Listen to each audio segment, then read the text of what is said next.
히브리서 1장 1절 말씀. 이번 기간에는 히브리서를 공부합니다. 히브리서를 공부하기 전에 히브리란 말 자체에 대해서 좀 설명을 하겠습니다. 히브리인, 히브리서, 히브리어, 히브리란 말을 많이 쓰게 됩니다.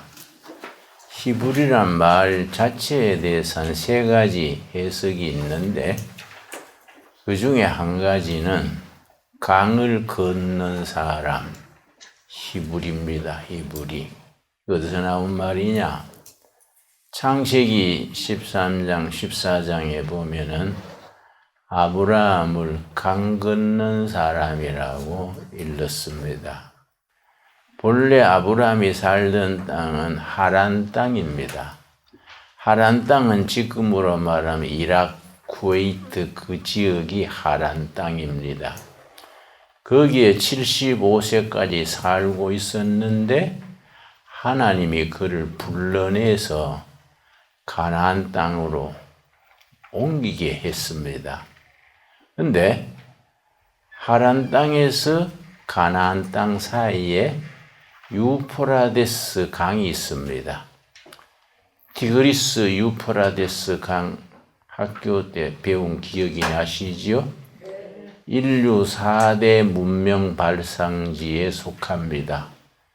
중국의 황하, 인도의 인더스, 간지스 강, 또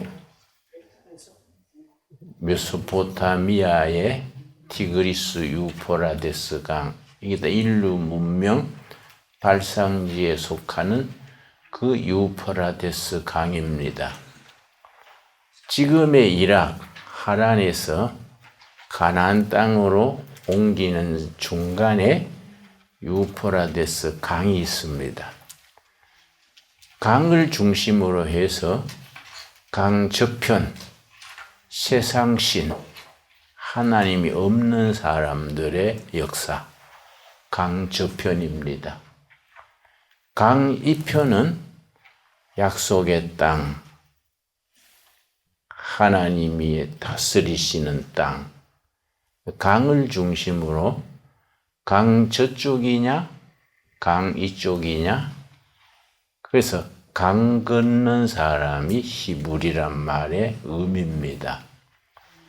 그냥 강북에 살다가 강남으로 옮겼다는 그런 정도가 아니고, 강을 건넜다는 것은 강 저쪽에 세상신, 세상 것을 섬기다가 강 이편에 하나님이 다스리는 땅, 하나님의 나라를 섬기기 위해서 옮기는 겁니다. 그런 점에서 이 히브리 유프라데스 강을 건넜다는 것이 굉장히 영적 의미가 깊지요. 자, 1장 1절. 옛적의 선지자들을 통하여 구약을 말합니다.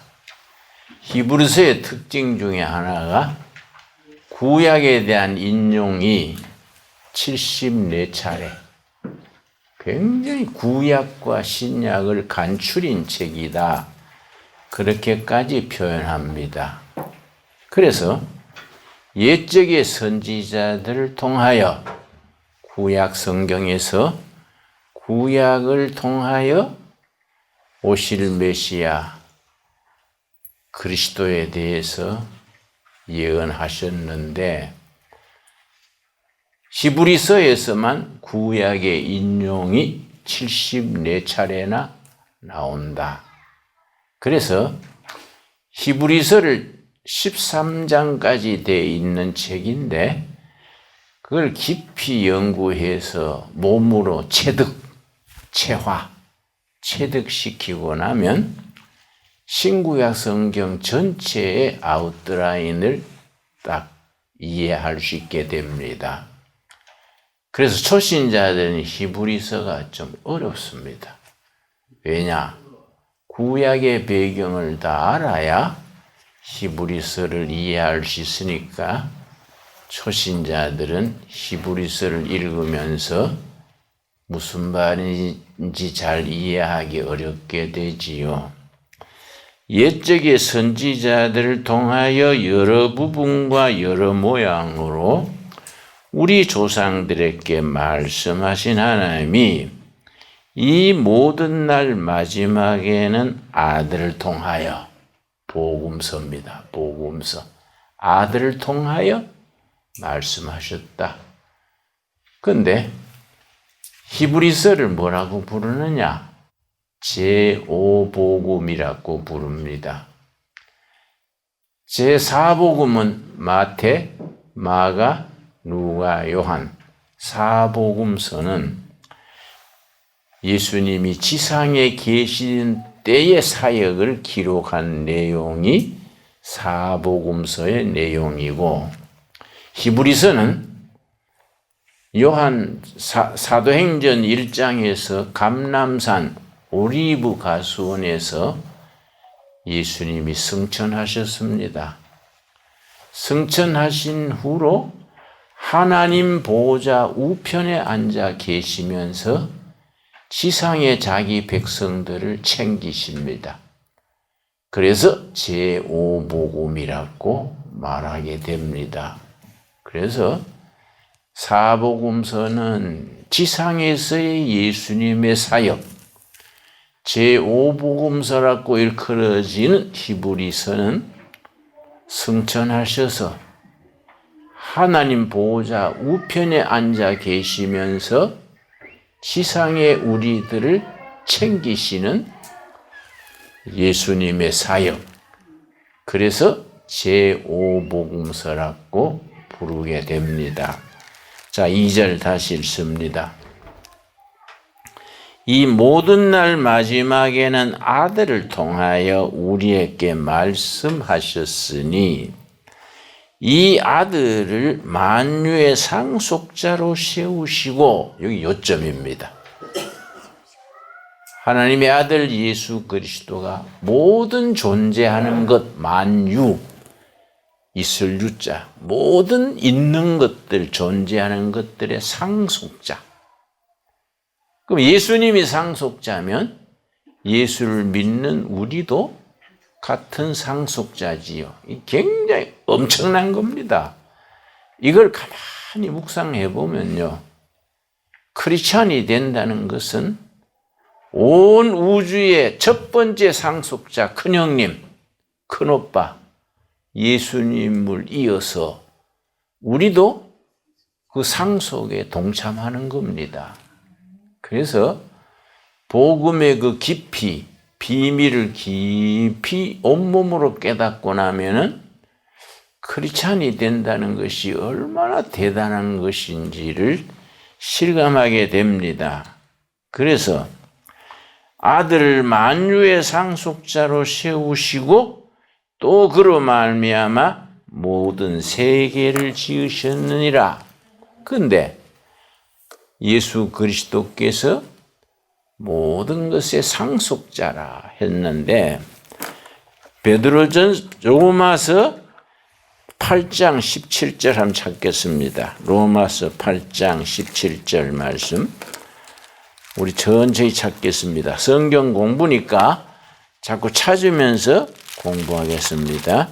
로마서 8장 17절 보면은 우리 신앙인의 위대한 영광이 거기에 아주 구체적으로 나옵니다. 로마서 8장 17절 말씀. 자녀이면 또한 상속자, 곧 하나님의 상속자요.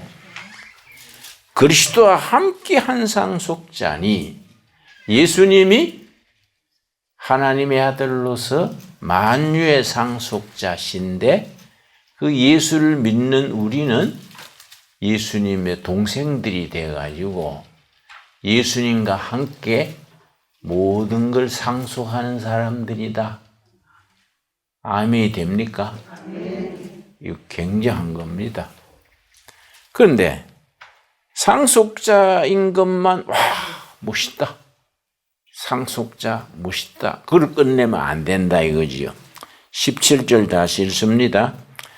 자녀이면 또한 상속자 곧 하나님의 상속자요 그리스도와 함께한 상속자니 우리가 그와 함께 영광을 받기 위하여 고난도 함께 받아야 할 것이니라. 만유의 상속자이신 예수님의 동생이 돼가지고 모든 것을 예수님과 함께 상속하기 위해서는 먼저 치러야 될 게 있다. 우리 큰형님, 큰오빠 예수님이 이 땅에 오셔서 고난을 받으셨으니까 그 영광에 참여하기 위해서는 고난도 같이 거쳐야 된다. 그러니까 우리가 이 땅에서는 우리 예수님이 거치신 고난을 우리도 고난에 참여해서 영광스러운 상속자의 자리에 우리가 올라가게 되는 겁니다. 이해가 갔습니까? 먼저 머리로 이해해야 됩니다. 그래서 에베소서 4장 13절 보면은 성령 충만을 뭐라고 표현했냐면은 우리 성령 충만에 대해서 교인들이 많이 오해합니다. 그리스도를 아는 것과 믿는 것에 하나가 되어 머리로 아는 겁니다. 가슴으로 믿는 겁니다. 아는 것과 믿는 것에 하나가 되어 그리스도의 분량에까지 충만하게 한다. 성령 충만하다는 것은 믿음의 도리를 머리로 아는 거예요. 가슴으로 신앙 고백으로 믿는 겁니다. 믿는 것과 아는 것이 하나가 돼가지고 성숙된 크리스찬이 돼서 하나님께 영광 돌리는 겁니다. 그것이 믿는 것과 아는 것을 어느 수준에까지 올라가느냐? 그리스도의 분량에까지 충만에 이른다. 그러니까 성령 충만이 차원이 다르지 않습니까? 근데 우리는 신앙의 도의 초보에 머물러 있기 때문에 예를 들어서 방언을 받았다, 환상을 봤다, 어떤 체험을 했다. 거기 성령 충만이 다인 줄로 알기 쉽지요. 그건 이제 입구에 들어가는 건데 그런 체험과 은사와 그런 체험을 넘어서서 예수님의 분량에까지 이르렀을 때 성령 충만이다 이거예요. 그런 은혜 세계를 깊은 은혜 세계를 바라보고 정진할 수 있게 되기 바랍니다. 그런데 1200년대에 AD 1200년대에 캐톨릭 신학자 중에 아주 참 대단한 신학자가 있었습니다. 토마스 아퀴나스라는 걸출한 신학자가 있었는데 그 사람의 대표적인 저서가 신학대전, 라틴어로 숨마 데오로기아라는 아주 참 불후의 명작을 썼는데 이게 끝에 가서 완성이 안 돼 있어요. 근데 신학대전. 근데 이분이 왜 마무리를 안 했느냐? 45살에 그 수도원에 있었으니까 그 수도원에서 채플에서 교회당에서 우리 두레마을이 꼭 11시가 되면 예배 드리듯이 예배에 참석을 했는데 항상 앞자리에 앉았어요. 근데 거기서 하나님을 인격으로 만났어. 그 예배 드리는 도중에. 신령한 세계를 영적으로 체험하고 나니까 너무너무 깊고 오묘하고 신령해가지고 그 취해버린 거예요. 그 뒤에 그 신학대전 마무리를 안 했어요. 그 제자들이 다 돼가는데 왜 마무리 안 하십니까? 그러니까 내가 하나님의 영의 세계를 체험하고 보니 내가 쓴 거는 지푸라기다. 신학사의 최고의 작품이라 하는데 신학대전이란 책이 은혜 세계, 영적 세계를 체험하고 나니 그건 지푸라기다. 그 나머지 완성을 안 하고 매일 성전에 나와가지고 하나님과 교제를 했는데 속닥속닥 했어요. 친구하고 대화하듯이, 연인들끼리 대화하듯이 앞자리에 앉아가지고 하나님과 소곤소곤 하다가 49세에 죽었습니다. 천국이 너무 좋아가지고 그 책이 완성 안 하고 죽었어요. 토마스 아퀴나스의 얘기입니다. 참, 우리가 신앙의 세계가 좀 깊이 들어가야 돼.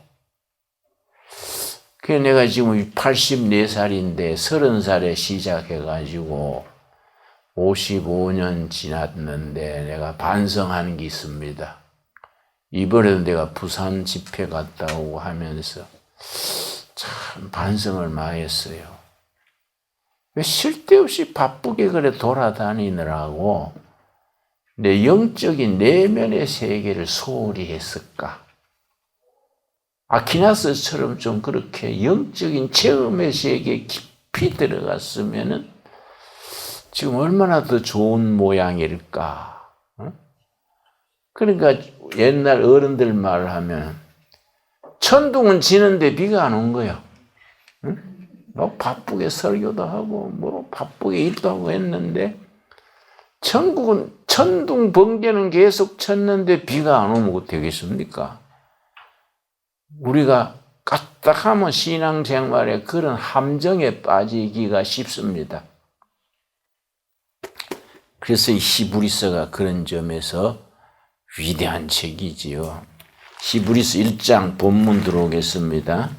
히브리서 1장 본문에 들어와서 히브리서는 13장으로 되어 있는데 그게 신약과 구약의 요약과 같은 책이고 제5복음서라고 한다. 이해하셨지요? 4복음서는 예수님이 지상에 계시던 때의 사역, 5복음서 히브리서는 승천하셔서 하나님 보호자 우편에 계시면서 지상에 우리를 챙기시는 거예요. 그래서 히브리서의 주제가 딱 하나입니다. 대제사장 되신 예수 그리스도. 우리의 대제사장 되시는 예수 그리스도. 히브리서의 주제입니다. 자, 1장 다시 읽습니다. 3절 말씀, 1장 3절 말씀.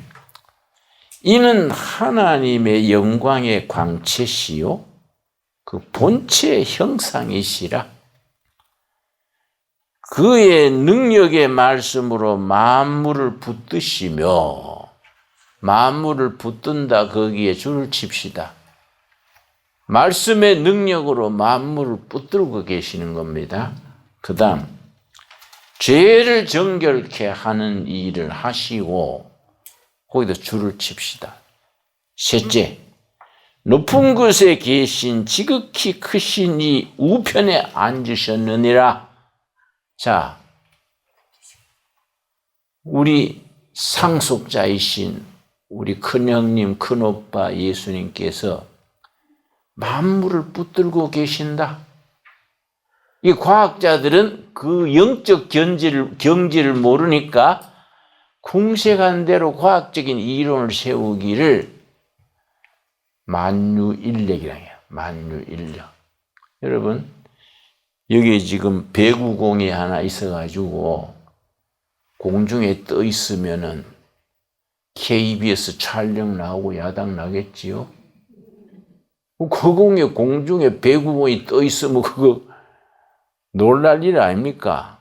그런데 태양, 지구, 달, 은하계 공중에 떠 있는 거예요.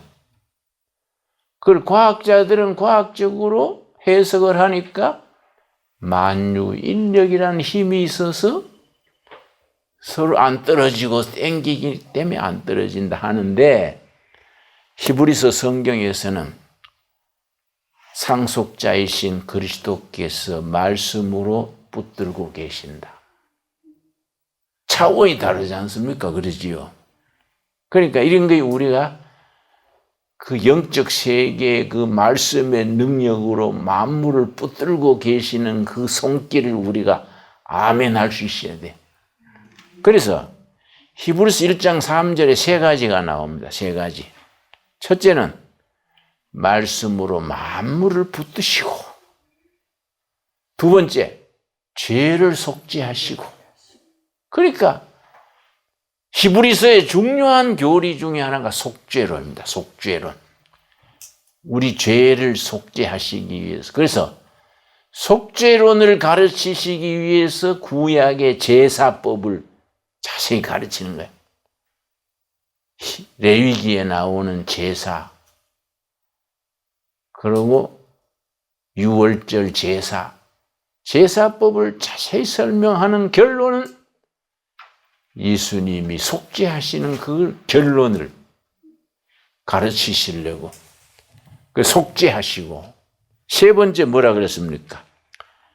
지극히 크신 이의 우편에 앉으셨느니라. 하늘 보좌 우편에 계시면서 지상에 우리를 챙기시는 대제사장 되신 예수 그리스도. 3절 이해 갔습니까?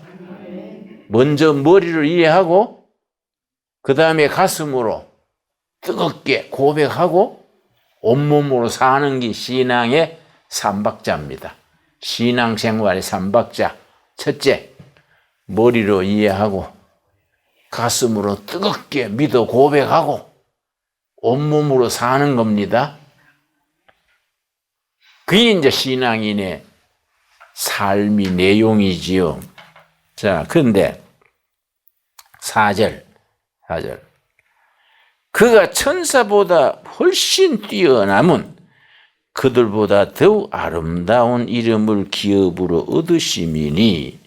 이때 기업은 중소기업, 대기업 할 때 기업이 아닙니다. 엔터프라이즈 기업이 아니고 터기자.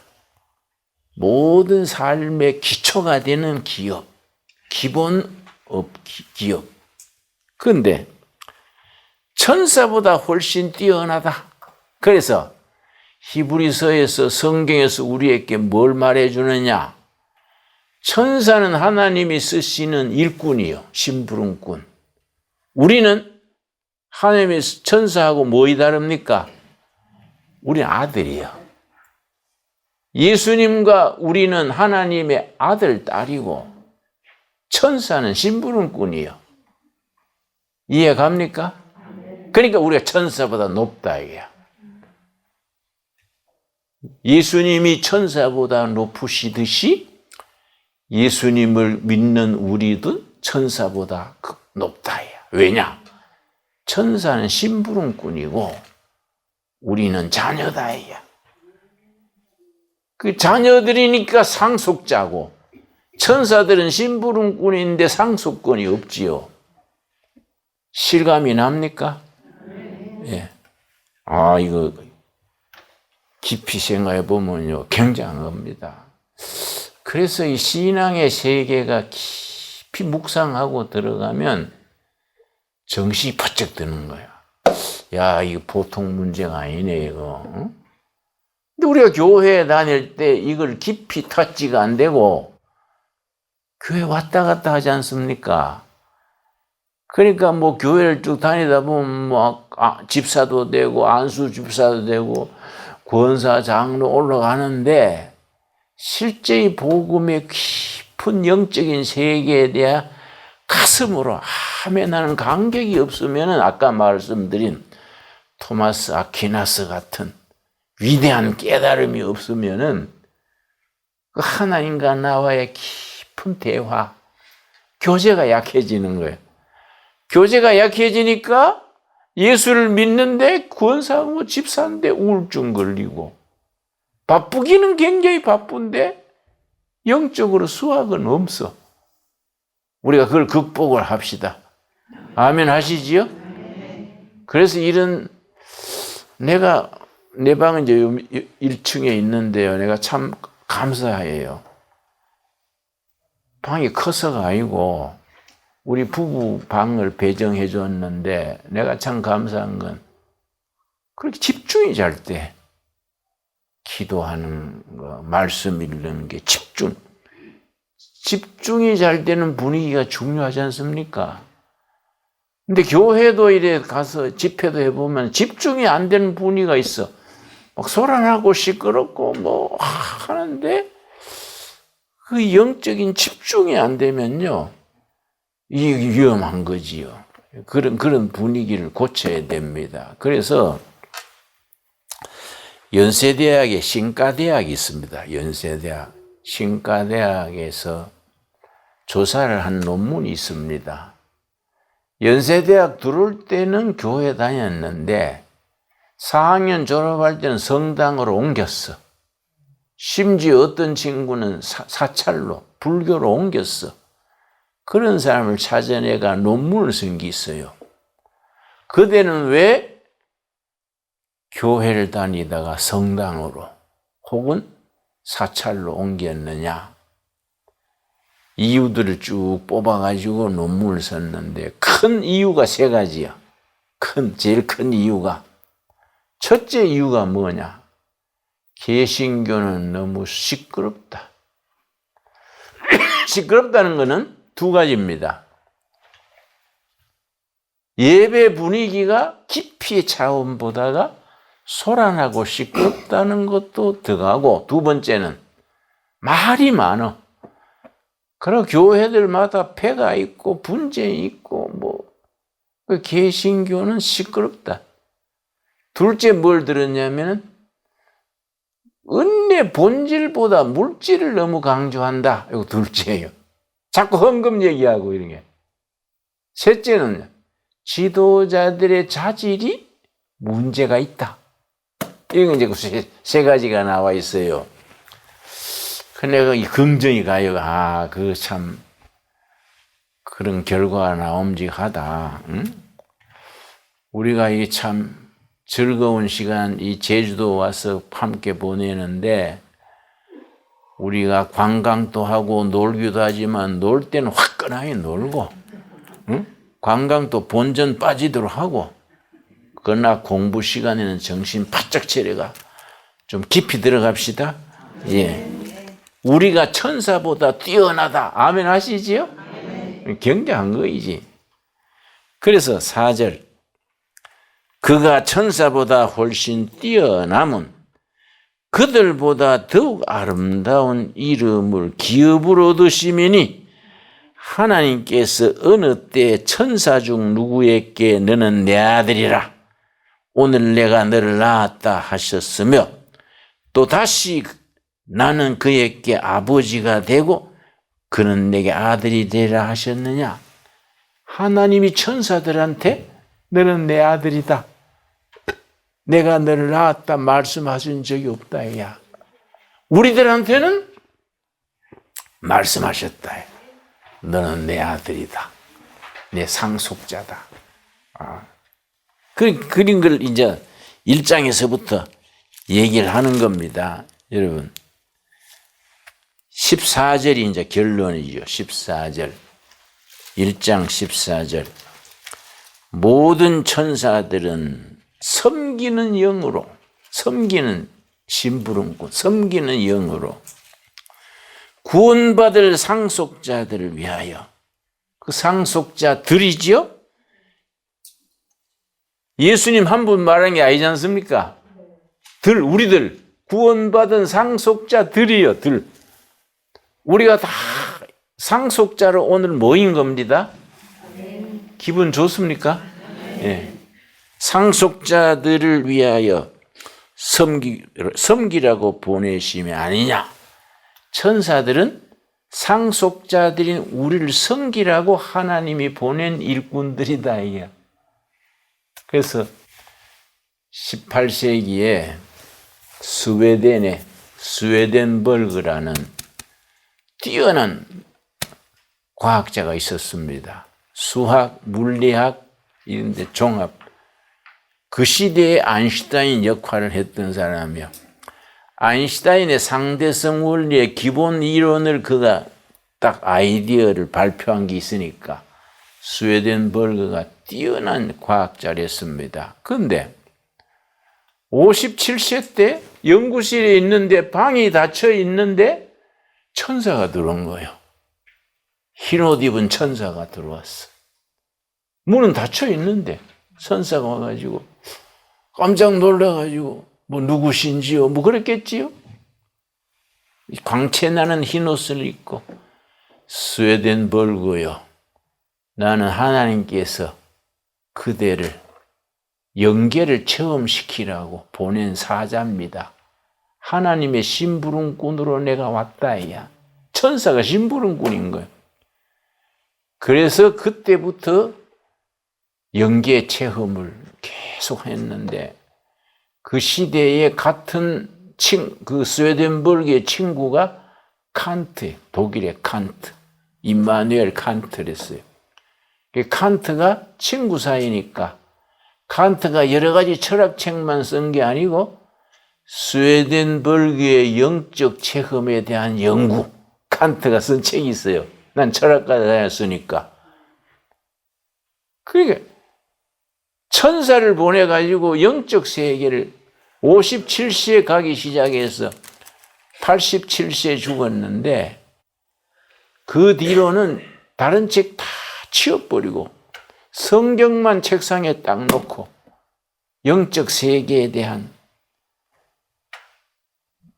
그걸 글을 쓰고 전하고 했습니다. 그 사람의 천국 체험을 아주 간단하게 쉽게 쓴 책이 위대한 선물, 적으십시오. 위대한 선물. 서재마가 있어요. 간결하게. 스웨덴버그의 본래 저서는 천국과 지옥, 영적인 체험, 뭐 이런 여러 가지 있는데 어려워요. 스웨덴버그가 문장을 굉장히 어렵게 썼는데 그걸 간결하게 추려서 알기 쉽게 쓴 책이 위대한 선물이라는 책이요. 아주 중요합니다. 내가 청년들한테 왜 그걸 읽으라 하냐면은 죽은 뒤에 천국이 있는 걸 확신하게 돼요. 그걸 읽으면.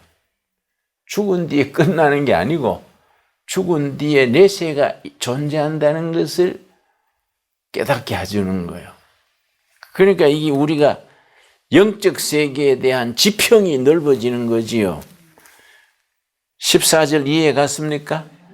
천사는 우리들을 섬기는 영으로 보내신 거이고 우리는 상속자들을 섬기려고 보낸 거이다. 3장 1절. 그러므로 성경에 그러므로가 자주 나오거든요. 이거는 복음의 논리입니다. 그러므로 앞에 영적인 본질이 나와요. 팩트. 영적인 팩트가 나오고 그러므로 우리는 이렇게 실천하고 살자. 이게 복음의 구조입니다.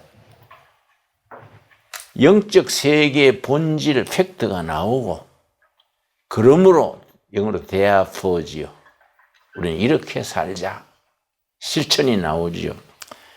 그러므로 함께 하늘의 부르심을 받은 거룩한 형제들아 우리가 믿는 도리의 사도이시며 누굽니까? 대제사장이신 예수를 깊이 생각하라.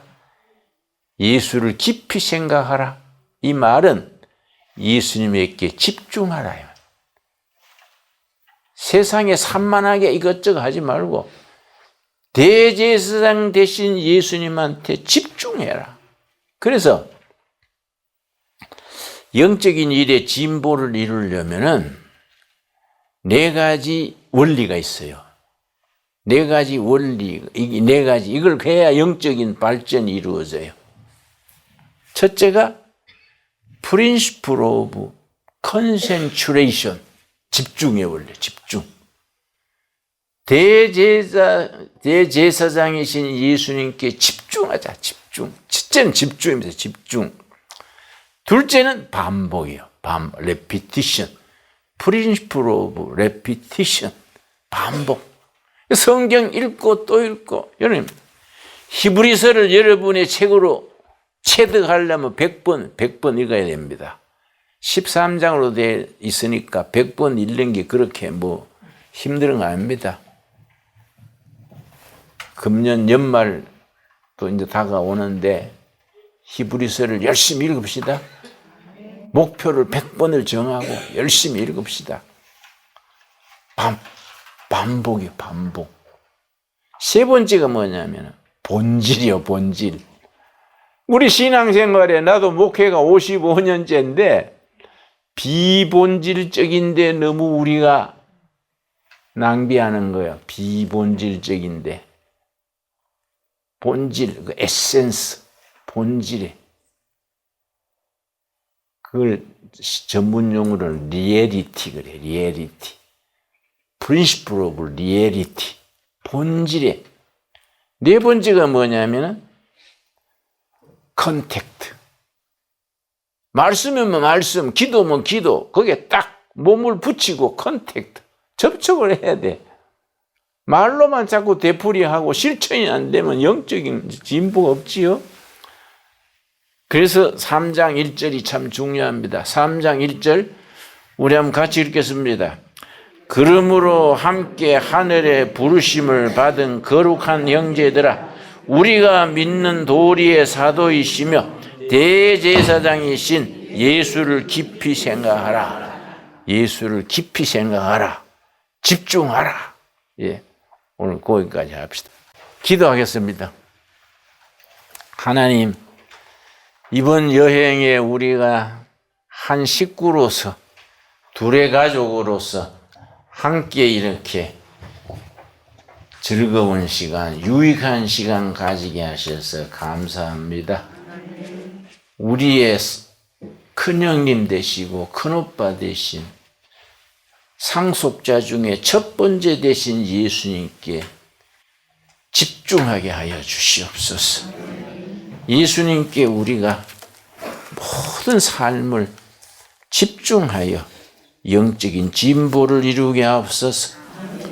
하나님이 사랑하는 선교사 김봉춘 선교사 부부, 몽고에 크리스찬이 한 명도 없을 때 부부가 20대에 가서 이제 몽고의 크리스찬이 5만 명을 넘어섰습니다. 그 아들을 복되게 하시고 세상 것 다 매이지 말고 대제사장 되신 예수님께 집중하게 하옵소서. 이명한 목사님, 많은 재능이 있지만은 예수님께 집중하고 예수님의 일에 반복을 하고 진리의 본질의 인생을 투자합니다.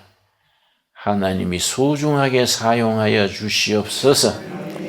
임병희 귀한 집사 주여, 수십 년을 둘의 일에 헌신해 왔습니다. 주님, 하늘의 평강을 누리게 하여 주시옵시며 하나님의 상속자인 것을 긍지를 가지게 하옵소서. 이 밤 성령님이 우리와 동행하시고 잠자리를 지켜주시옵소서. 예수님 이름 받들어 기도드렸사옵나이다. 아멘. 감사합니다.